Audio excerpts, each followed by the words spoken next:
Hello. Many of you may have already listened to the SoundCloud interview with Prema Sheerin, where this elder and shaman, wisdom keeper, she speaks about the importance of honoring grief and anger. And not just honoring them and recognizing them, but also effective ways to move through these emotions. Because these emotions provide really important wisdom and knowledge that lives within us. And our culture is so accustomed to numbing these emotions that we could label perhaps as bad, right? Fear, grief, and anger tend to get thrown into the negative category of emotions, whereas joy, compassion, those are more positive. And our culture tells people that they should feel joy. And if they're feeling these other emotions on the other side of the spectrum, that there's something wrong with them. And this isn't true. All of these emotions actually make up the depth and the aliveness of being in a human body and getting to experience Earth in its fullest, most colorful forms.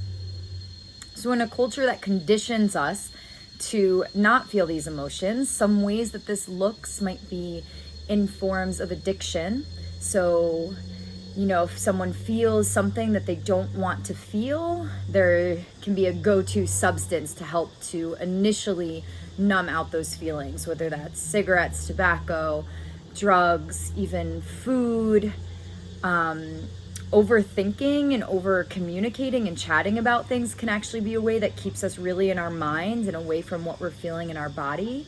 And even social media and scrolling through the screen, or Netflix and binging. So, all of these tools, even those tools of how we can numb addictions, can have their time and place. Sometimes it's okay to take some of the pain away from feeling grief or anger or fear.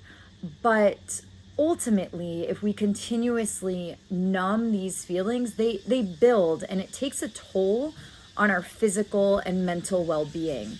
And we see it coming out in all types of physical manifestations of pain and disease, and even in mental instability, where we might, if we haven't dealt with little bits of anger effectively, then we might lash out when a situation doesn't really call for that level of a response. But because of all the built up anger, it's become this long brewing storm of resentment.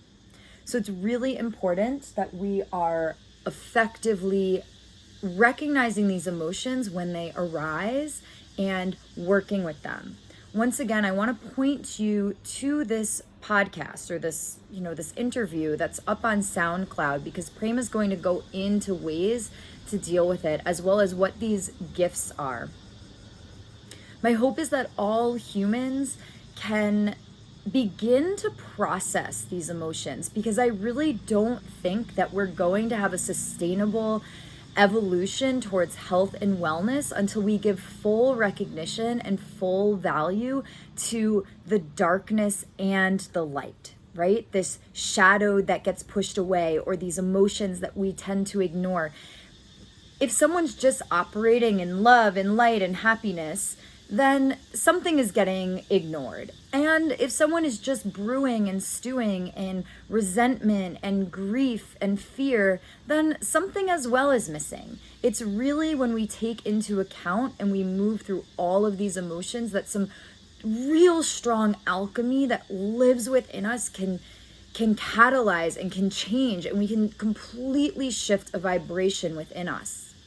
Again, the link is going to be in the comments below. Please listen, please leave a comment or send me a message, and do share this with your networks. She's a wisdom keeper and elder, and in a culture that is lacking so many adults who are very mature and wise and really see this wisdom of the world, I think it's really important to give time and space to being with these teachers that hold this wisdom. It's part of the keys to evolution.